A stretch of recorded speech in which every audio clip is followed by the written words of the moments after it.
राधा वल्लभ श्री हरि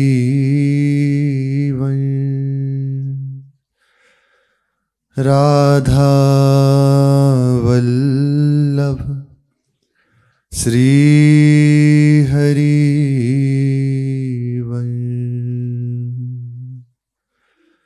सत्प्रेम सिंधु मकरंद रसोग धारा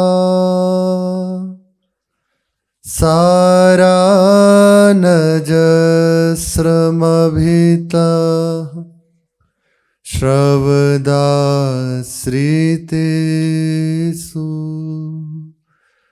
श्रीराधिके तव कदाचरणारविन्दं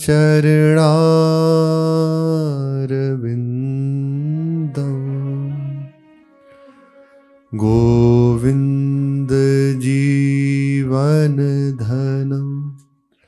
शिरसा वहामि गोविन्द जीवनधनं शिरसा वहामि। श्री राधा वल्लभ लाल की जय। तदस्तु मे नाथ साभूरि भागो भवेत्रवान्यत्र तुवा तिरस्याम् येनाहमेकोऽपि भवज्जनानां भूत्वा निषेवितव पादपल्लवम्। अहो भाग्यमहो भाग्यं नन्दगोप ब्रजोक्साम्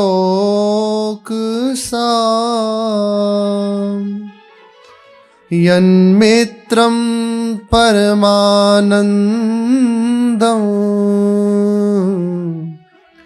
पूर्णं ब्रह्म सनातनं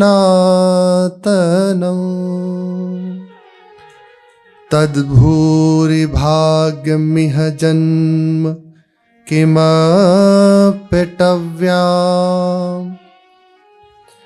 यद गोकुलेऽपि कतमाङ्घ्रिरजोऽभिषेकम् यज्जीवितं तु निखिलं भगवान् मुकुन्द त्वद्यापि यत्पदरजः श्रुतिमृग्यमेव।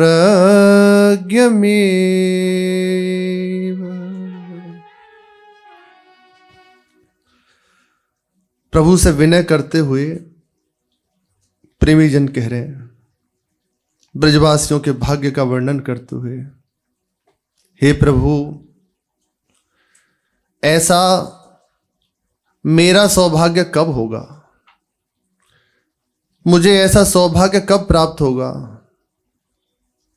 इस बात से पता चलती है कि क्या दुर्लभ वस्तु अपने जनों को सहज में प्राप्त हो गई है, जिसके लिए बड़े बड़े भगवत कोटि के जो महापुरुष हैं वो प्रभु से लालसा करते हैं। ब्रह्मा जी भगवान से प्रार्थना करते हैं, मुझे कहीं ईंट पत्थर बना के ब्रज में रख लो। बड़े बड़े भगवत कोटि के महापुरुष जन प्रार्थना करते हैं, मुझे ब्रजवास दे दो, कि अत्यंत दुर्लभ ब्रजवास है, अत्यंत दुर्लभ है। और ऐसा ब्रजवास अपने जनों को सहज में प्राप्त हो गया है। अब ब्रज में वास करके एक कार्य और कर लें, श्री श्यामा श्याम के चरणों में अपने मन को समर्पित कर दे। सारा बानक बन चुका है, थोड़ा सा बस प्रयास अपनी ओर से लगाना है, थोड़ा सा बस करना है। ऐसा दुर्लभ ये वृंदावन है, अत्यंत दुर्लभ है। एक बार की बात है, श्री अर्जुन भगवान से इंद्रप्रस्थ में थे। उस समय कहने लगे, प्रभु आप द्वारिका में भी वास करते हैं, इंद्रप्रस्थ में भी रहते हैं, मथुरा में भी रहे, फिर ब्रजमंडल की इतनी महिमा क्यों है? और भी अन्यत्र जहां कोई भगवत तीर्थ है, भगवत धाम है, वे सब महिमाशाली हैं, लेकिन विशेष महिमा ब्रजधाम की ही क्यों है? ऐसी क्या बात है? क्या ब्रज को याद करके भी रोते हैं? ब्रज के लिए विकल भी रहते हैं? सखी ऊधो मोहि ब्रज बिसरत नाही, प्रभु के वचन है। ऐसा क्या है? और है तो फिर आप यहां क्यों रहते हैं? ब्रज में ही वास कीजिए। प्रभु ने कहा, तुम ठीक कहते हो, चलो हम तुमको कुछ दिखाते हैं, चलो। और भगवान श्री द्वारिकाधीश और श्री अर्जुन जी दोनों ही एक दिव्य रथ पे आरूढ़ होकर श्वेतद्वीप बैकुंठ की ओर प्रस्थान किए। वहां पहुंचकर देखा कि एक विशाल वृक्ष है। ऐसा लगता है मानो कोटि कोटि चंद्रमा उसके आगे लज्जित हों। विशाल श्वेत वर्ण का पर्वत है और अत्यंत मनोहारी, बड़ी विचित्र शोभा है। चंद्रमा भी लज्जित हो जाए ऐसी शोभा है। और आगे बढ़े, अर्जुन जी के तो नेत्र चकाचौंध हुए कि प्रभु ये क्या है? इतना प्रकाशमान, इतना दिव्य है, क्या है? प्रभु कुछ नहीं बोले। थोड़े और समीप चले तो देखा उस पर्वत के ऊपर एक महात्मा बैठे हुए हैं। अस्थि मात्र शरीर हो रहा है, समाधिस्थ है, एक लंगोटी लगी हुई है और समाधि में डूबे हुए हैं। पूछा अर्जुन ने, ये महात्मा कौन है? एक तो ये स्थान बड़ा दिव्य है, पहली बार देखा है मैंने, कभी सुना भी नहीं कहीं। ये कौन सा स्थान है? फिर ये पर्वत क्या है? और ये महात्मा कौन है? आप मुझे बताओ। भगवान मुस्कुरा दिए। भगवान ने नहीं कहा, क्योंकि अपना रहस्य प्रभु अपने जनों के द्वारा ही बताते हैं, इसलिए संतों के संग की विशेष महिमा है। उद्धव जी प्रभु के साथ रहे, लेकिन प्रेम में स्वरूप नहीं जान पाए। प्रेम में स्वरूप तो प्रेमियों के संग से प्राप्त हुआ। तो भगवान के रहस्य को केवल भक्तजन ही जानते हैं, प्रेमी जन ही जानते हैं। मुस्कुरा दिए, कहा इन्हीं से पूछ लेते हैं, यही बताएंगे ये क्या है, कहाँ है। इन्हीं से पूछते हैं। उनके समीप गए। उस पर्वत, विशाल पर्वत था। समीप जाके उनको आवाज दी, लेकिन वो इतने अंतर्मुखी वृत्ति में थे कि कुछ सुनाई नहीं दिया। प्रयास किया, अर्जुन ने प्रयास किया, फिर प्रभु ने भी एक दो आवाज दी, लेकिन नहीं सुनाई दिया। फिर प्रभु मुस्कुराए। तो जो अंदर उनके चिंतन चल रहा था, तो वही उन्हीं का चिंतन चल रहा था, उसको खींच लिया। जो ही चिंतन खिंचा, तत्काल व्याकुल हो गए कि अभी तो मैं प्रभु के चिंतन में था, लीला में था, भी कहाँ गया स्मरण। विकल होकर नेत्र खोल लिए। तो जो ही नेत्र खोले तो देखा जो हृदय में ध्यान था वही सामने खड़े हैं। तत्काल चरणों में पड़े, बड़ी कृपा, बड़ी कृपा, ऐसा मनाने लगे। फिर उन्होंने कहा, प्रभु मेरा तप आज सार्थक हो गया। जितने दिनों से मैं तप कर रहा था, इतने दिनों से जिस वस्तु के लिए आज मेरे नेत्रों के सामने आप हैं, बस मैं सार्थक हो गया। तो फिर ऐसे अर्जुन की ओर देखा कि तुम्हारे अंदर प्रश्न है ना, पूछ लो। तो उन्होंने कहा कि आप ही पूछिए, आप ही कृपा करें, कि आप पूछेंगे बात अलग होगी। ठीक है, नेत्रों में ही ऐसी बात हुई। तो उन्होंने पूछा, आप यहां तप कर रहे हैं, किस लालसा से कर रहे हैं? और ये ऐसा एकांतिक स्थल है, ये अत्यंत दुर्लभ है। और दूसरा, ये पर्वत क्या है? ऐसा पर्वत कभी हमने सुना नहीं, देखा नहीं, क्या है ये? आप बताओ। उनसे पूछा महाराज, मैं श्री ब्रजवास के लिए तप कर रहा हूं। कितना समय हो गया? बोले, अब समय का बस इससे आप अनुमान लगा लीजिए कि जिस पर्वत पे आप खड़े हो, ये कुछ और नहीं है, मेरी शरीर की अस्थियां हैं। हर बार जन्म लेता हूं, पर तप बल के प्रभाव से माता के गर्भ में नहीं जाना पड़ता, नवीन शरीर का धारण कर लेता हूं तब से। और जब शरीर की अवधि पूर्ण होती है तो शरीर को यहीं छोड़ के फिर दूसरे शरीर में प्रवेश कर जाता हूं, फिर तप में संलग्न हो जाता हूं। तो जहां आप खड़े हो, ये कुछ और नहीं है, मेरे शरीर की अस्थियां ही हैं। तप से इतनी प्रकाशमान हो गई। आश्चर्य हुआ अर्जुन को। बोले, ऐसा क्यों? बोले, बस मुझे, अब वो रोने लगे कि मुझे ब्रजवास चाहिए, मुझे कुछ नहीं चाहिए, मुझे वृंदावन का वास दे दो, और मुझे कुछ नहीं चाहिए। बस हर जगह मेरी पहुंच है। उनके वचन है कि हर जगह मेरी पहुंच है, बस वृंदावन की प्राप्ति तो केवल कृपा से हो सकती है। आप मुझे ब्रजवास दे दो, और कुछ नहीं चाहिए। तब यहां प्रभु के वचन सुनिए। वे कहते हैं, ब्रजवास तो केवल किशोरी जू दे सकती हैं, क्योंकि ब्रजमंडल से किशोरी जू का है, हमें भी उन्हीं की कृपा से वास मिला है।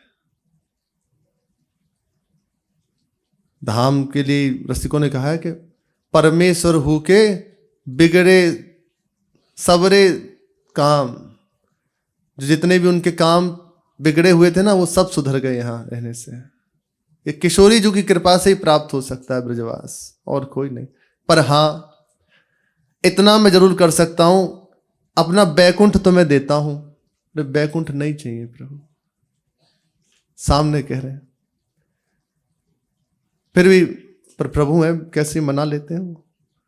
इतना जरूर, जब तुम्हारा विमान बैकुंठ जाएगा तो उससे पहले 3 दिन के लिए तुमको ब्रजवास प्राप्त हो, क्योंकि किशोरी जो हमारी है ना, तो इस अधिकार से हम आपको वास दे सकते हैं। अभी आप इस दिव्य विमान में बैठो और सीधा आ जाओ, 3 दिन तक ब्रज में रहो, ब्रज का आनंद लूटो, उसके बाद फिर बैकुंठ के लिए आप प्रस्थान करना। तत्काल उन महात्मा को उस विमान में बिठाया और वो प्रणाम किए प्रभु को, तत्काल प्रस्थान हो गए। 3 दिन तक ब्रज में रहे, सारी दिव्य लीलाओं का दर्शन किया, फिर उसके बाद बैकुंठ हो गए। अर्जुन ने जब ये अलौकिक महिमा देखी, सुनी, तो अब प्रश्न जो किया था उत्तर देना नहीं पड़ा, चरणों में पड़ गए और कहा, प्रभु कहाँ पड़े हो द्वारिका में? कहाँ पड़े हम ये इंद्रप्रस्थ में? चलो सब छोड़ो, ब्रजवास करेंगे। अब हो गया, अब नहीं। बोले, ये भी संभव नहीं है। आपको जो कार्य मिला है वो करना है, और जो हमें कार्य मिला है, हम पृथ्वी का भार हरण करने के लिए आए हैं ना, तो वे कार्य करना है। पर बाद में एक साथ ही ब्रज में वास करेंगे। तो अर्जुनी करके गोप भी है, और अर्जुनी करके एक सखी भी है। सखी रूप में भी अर्जुन जी हैं।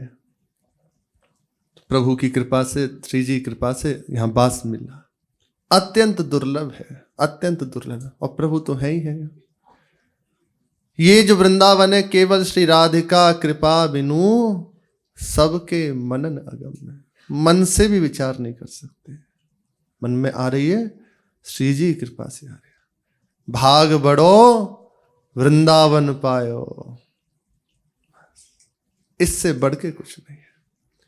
तो यहां प्रभु से कह रहे हैं विनय करते हुए, प्रभु ऐसा मुझे सौभाग्य प्राप्त हो कि मैं इस जन्म में अथवा किसी तिर्यक योनि में, मनुष्य योनि नहीं, कोई भी योनि मिल जाए, कोई भी योनि मिल जाए, कीट पतंगा पत्थर जो आपको ठीक लगे, जो ठीक लगे, कोई भी योनि दे देना, उसमें जन्म लेकर आपके दासों में से एक हूं, ब्रज में पड़ा रहूं, जिससे आपके चरण कमलों की सेवा बन सके।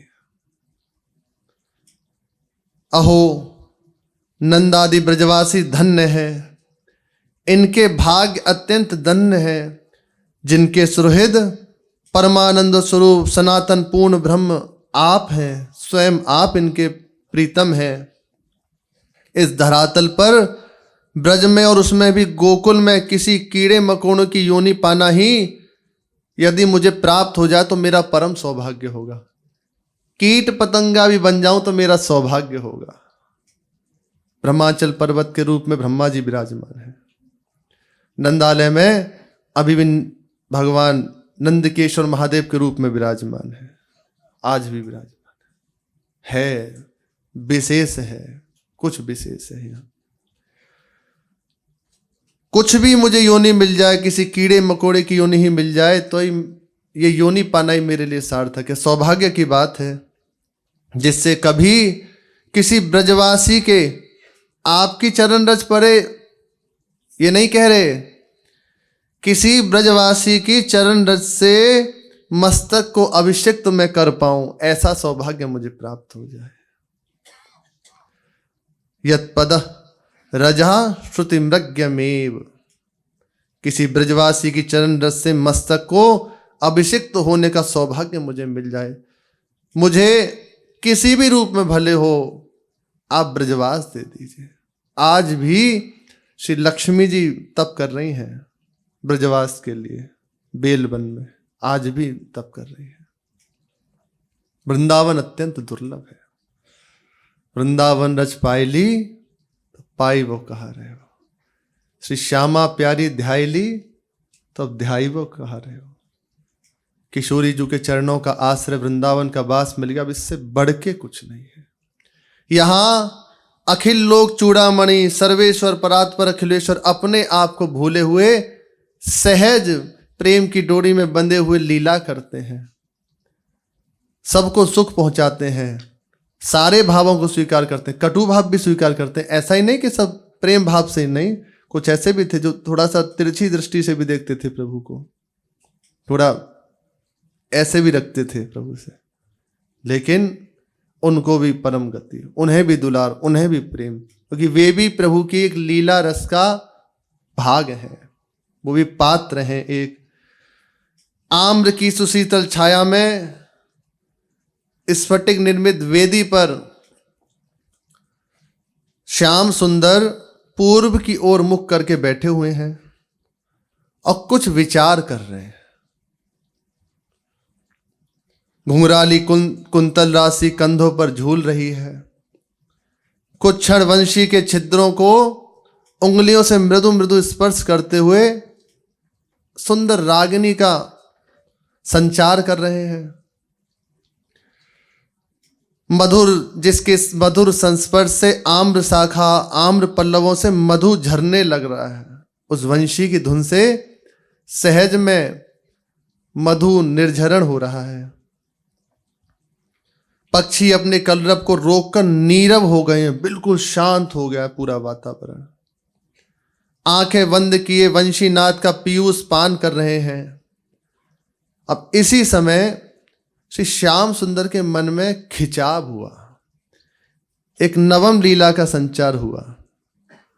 चलो एक नई लीला का प्राकट्य करते हैं, और बस उसी में विचारने लगे। इधर तो ये श्याम सुंदर एकांत में बैठे हुए इस चिंतन में, और इधर और दूसरी ओर एक सखी बैठी हुई नंदगांव में श्री ठाकुर जी का चिंतन कर रही है। और अंदर से विचार कर रही है, कल से अब तक श्याम सुंदर का दर्शन नहीं होगा, बिना दर्शन के मेरा हृदय विकल हुआ जा रहा है। आप मेरे हृदय की बात तो सुन रहे हैं, मेरे नेत्रों के सामने आओ। बिन देखे मन माने न मेरो, बिन देखे मन माने न मेरो, हे बिन देखे मन माने न मेरो, बिन देखे मन माने न मेरो। श्याम बरण चित हरन लाडिलो, श्याम बरण चित हरन लाडिलो, श्याम बरण चित हरन लाडिलो, श्याम वरण चित हरन लाडिलो, हे श्याम बरण चित हरन लाडिलो, श्याम वरण चित हरन लाडिलो। रूप सुधा नित जगत उजेरो, रूप सुधा नित जगत उजेरो, रूप सुधा नित जगत उजेरो, रूप सुधा नित जगत उजेरो। बिन देखे मन माने न मेरो, बिन देखे मन माने न मेरो, बिन देखे मन माने न मेरो, बिन देखे मन माने न मेरो। चाल मराल मनोहर बोलन, चाल मराल मनोहर होया बोलन, की चाल मराल मनोहर बोलन, चाल मराल मनोहर बोलन, चपल नयन सो मोतन हसी हेरो, चपल नयन मोतन हसी हेरो, चपल नयन मोतन हसी हेरो, चपल नयन मोतन हसी हेरो। नारायण त्रिभुवन को स्वामी, नारायण त्रिभुवन को स्वामी, नारायण त्रिभुवन को स्वामी, नारायण त्रिभुवन को स्वामी, है वृष भानु कुंवरी को चेरो, वृषभान कुंवरी को चेरो, है वृष भानु कुंवरी को चेरो, है वृषभान कुंवरी को चेरो। हे बिन देखे मन माने न मेरो, बिन देखे मन माने न मेरो, हे बिन देखे मन माने न मेरो, बिन देखे मन माने न मेरो। अंदर से विकल है, सुंदर श्याम शरीर है, मनोहर चितवन है, अत्यंत लाडिले हैं, रूप सुधा सागर है, जगत उजियारे है, चाल मराल के समान है, हंस की सी चाल है। जब बोलते हैं तो अत्यंत मधुर बोलते हैं, मनोहर बोलते हैं, और चपल नेत्रों से जिसकी ओर देख ले उसका चित्त वित्त सब हरण हो जाए।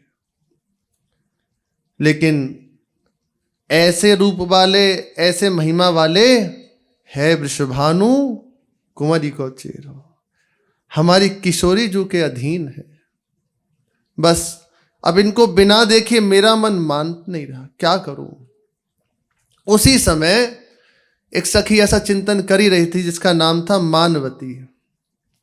दूसरी सखी ने कही, अरे बहन मानवती। तो मानवती ने कहा, हाँ कहो कैसे पधारी। तो उसने कहा, चल यमुना जल भरने चल रहे हैं, वहीं पे श्याम सुंदर होंगे, उनके भी दर्शन हो जाएंगे। तो एक साथ एक पंथ दो काज है जाएंगे, चल अंदर तो था कि कैसे कृष्ण श्री श्याम सुंदर का दर्शन हो, कैसे श्री कृष्ण का दर्शन हो। अब उस सखी ने आके और कह दी तो अब और विकलता बढ़ गई हृदय में। वो सखी बोली मेरे भी हृदय में है कि कैसे उसका दर्शन करूं, लेकिन अच्छा किया तूने मुझे उपाय बता दिया। तैने उपाय बताए दियो, बड़ी कृपा भई तेरी। लेकिन बड़ी एक समस्या है। क्या समस्या है? समस्या ये है कि मेरी सास बैठी है और बिना बात से पूछे मैं जा ना सकूं, क्योंकि दरवाजे पे ही बैठी है लठ लेके। बिना बात से पूछे गई तो बस मेरी खैर ना है। नेक तू ठाड़ी है, जा, मैं अभी अपनी सास से पूछ के आऊं। पहले पूछ लूं फिर तेरे साथ चलूंगी। ठीक है, पूछिया सास से, मैं यहीं खड़ी हूं। तो दूसरी सखी थी, उसने कहा ऐसा, पूछिए। और जो मानवती सखी है वे अपनी सास के पास गई और सास के पास जाके उनके चरण दबाने लगी, चरण छू के मनाने लगी। मानो सास तो सास है। अब वो अच्छा, ये जैसे इसमें हो सकता है प्रभु के प्रतिकूल भाव है ये, तो प्रभु इसका भी आस्वादन कर रहे हैं। ये वैर नहीं है, ये भी एक प्रेम करने की पद्धति है। सास बोली क्या कर रही है री, मेरे पामन ने तोड़ेगी, चल दूर हट। और कुलवधू कहाँ जा रही हो, बढ़िया बढ़िया सुंदर श्रृंगार करके। तो और कुछ लिखा है कि बढ़िया लाली लगा के, काजल लगा के, सुंदर श्रृंगार के, कहाँ जा रही हो? उन्होंने कहा, वो सखी बोली मैं यमुना जी पर जल भरने जा रही हूं, आपसे आज्ञा लेने आई हूं। घर में तो दिखना रहो, इतना जल पहले ही भरो पड़ो है, जाकू काम मोए बहा के आएगी और लेके जो आ रही है जल को। बहानों बनाए के यमुना जा रही है, सब जानू। वह नंद के को देखे हुए जा रही है ना, मुझे पता है। यहां तो और आगे की बात लिखी है,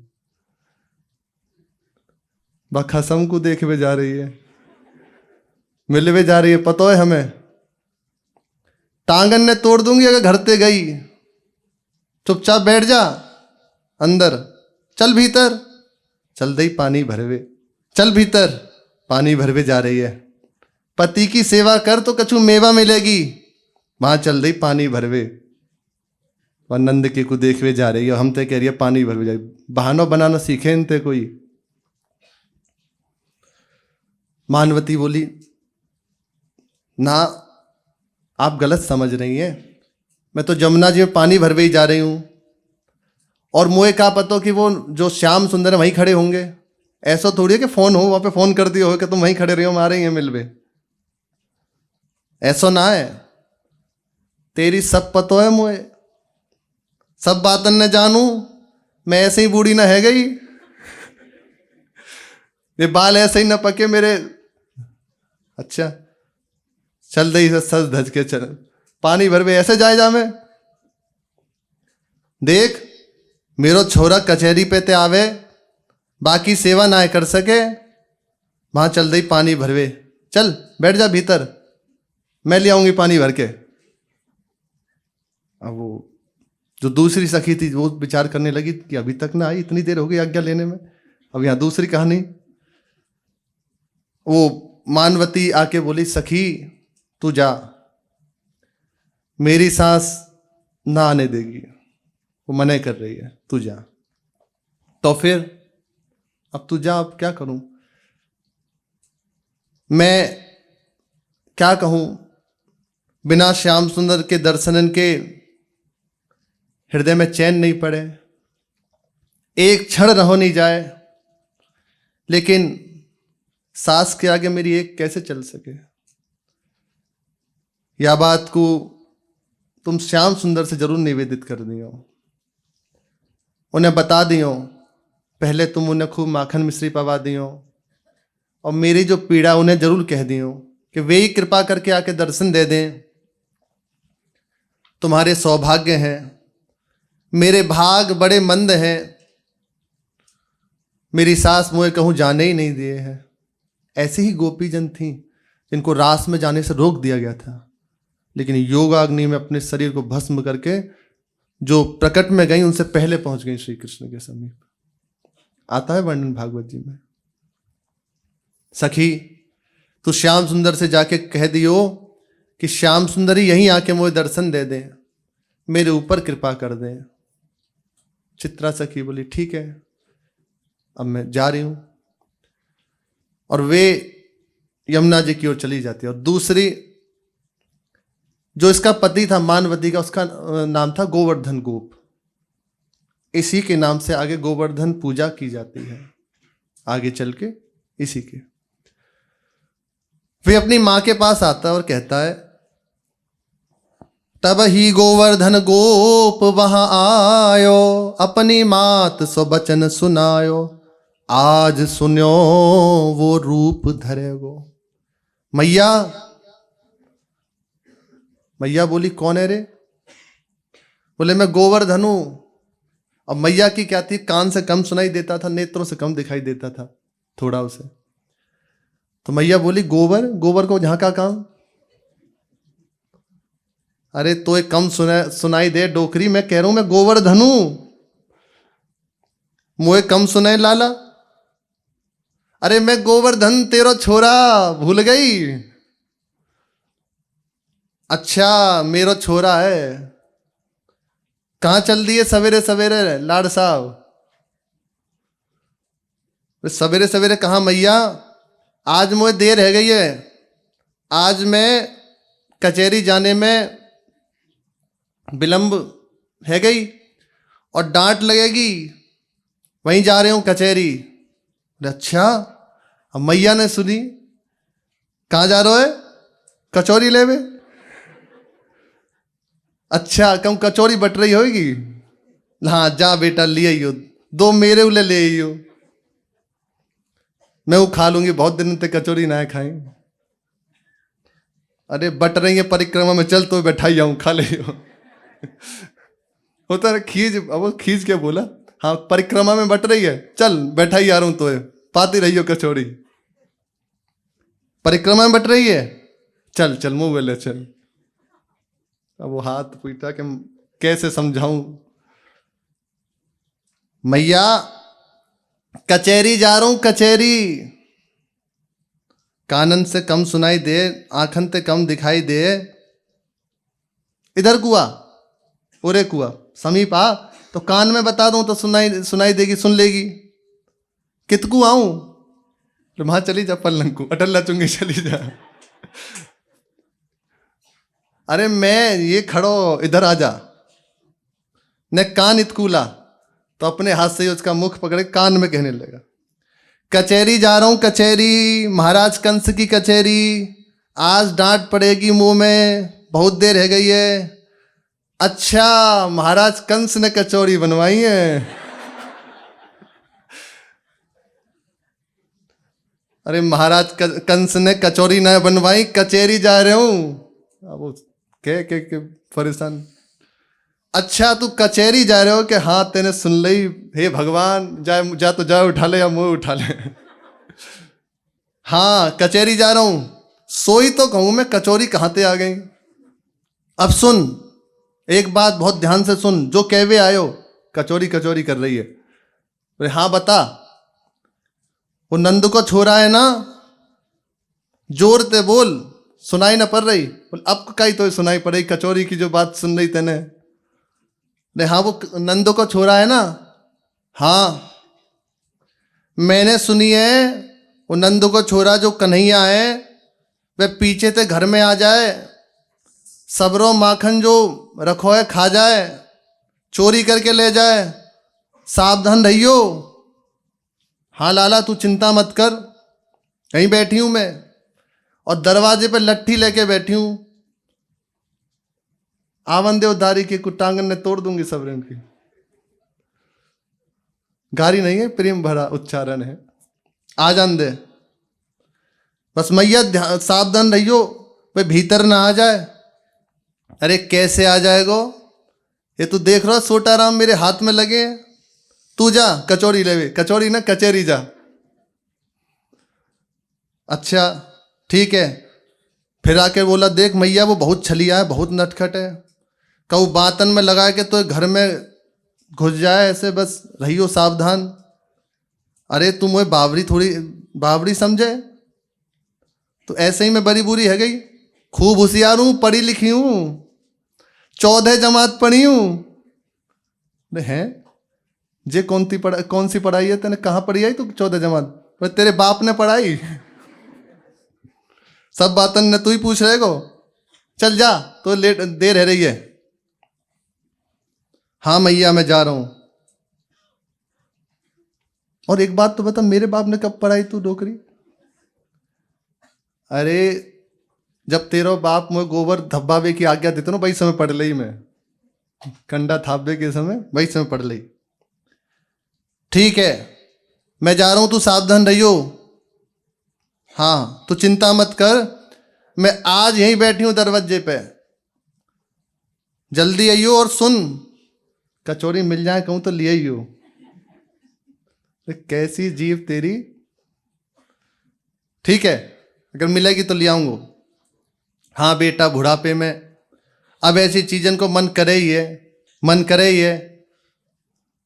कोई बात ना है मैं ले आऊंगा, तू सावधान रहियो। बस मैं जो कह के जा रहा हूं बाप पे ध्यान धरियो। कचौड़ी तो ले आऊंगा, चिंता मत कर तू जा। ठीक है मैया राम राम। राम राम बेटा जा।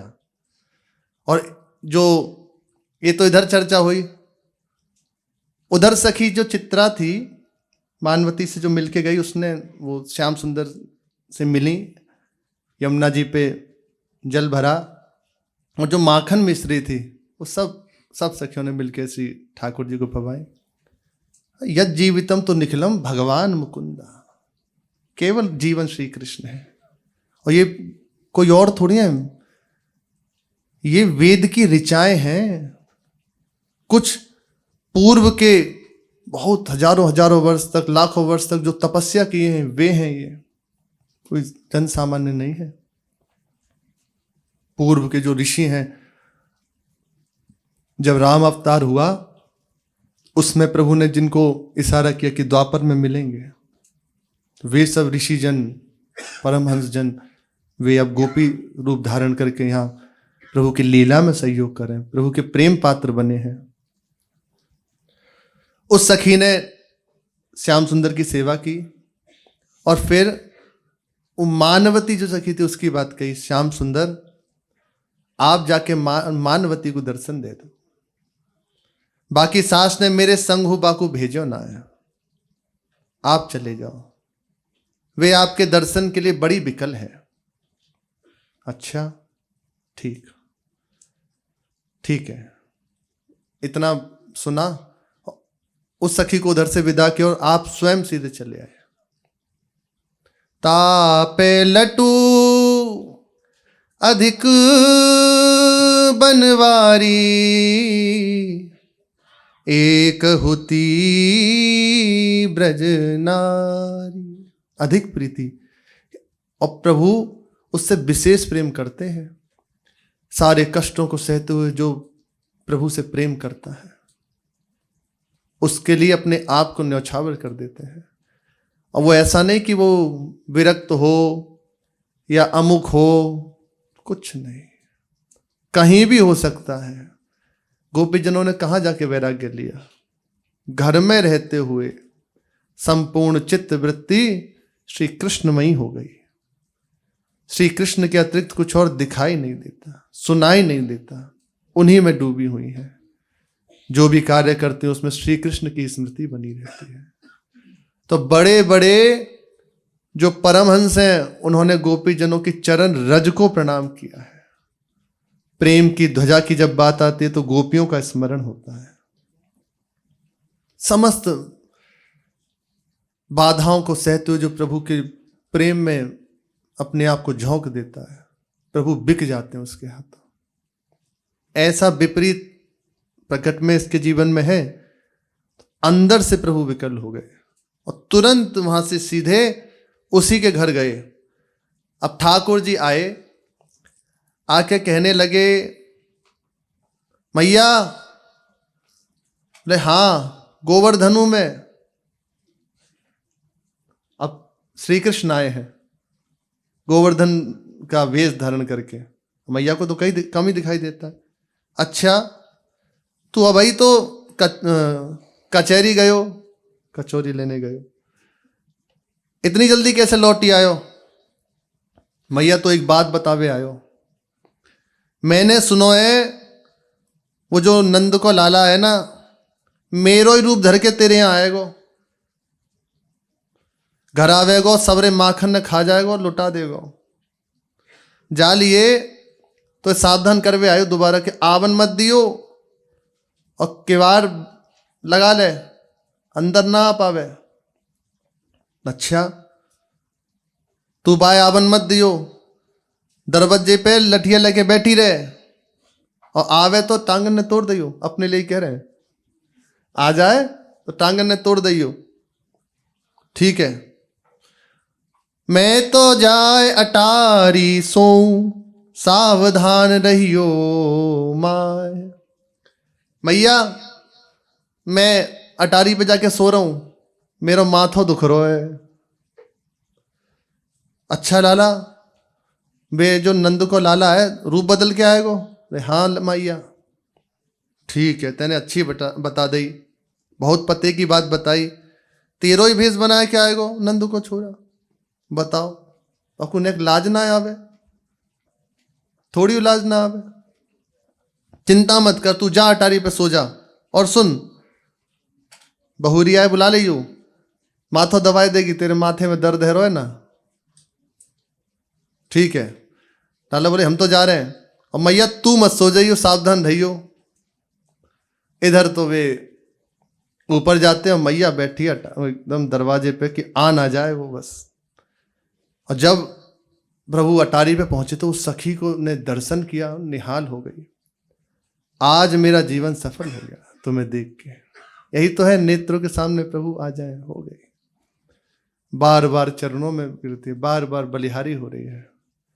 आज मेरे महलन में आए घनश्याम, जागे भाग्य हमारे। आज मन मंदिर में आए मुरारी, और सेवा करूं बन प्रेम पुजारी। पूरन करो प्रभु मन के काम, जागे भाग्य हमारे। अति आनंद भयो मेरी माई, कुंज कुंज में करूं बधाई। नाचे बनि मोर लखी लखी घनदाम, भाग जागे हमारे। अब वो निहाल हो गई दर्शन करके, हृदय जो व्याकुल था तृप्त हो गया।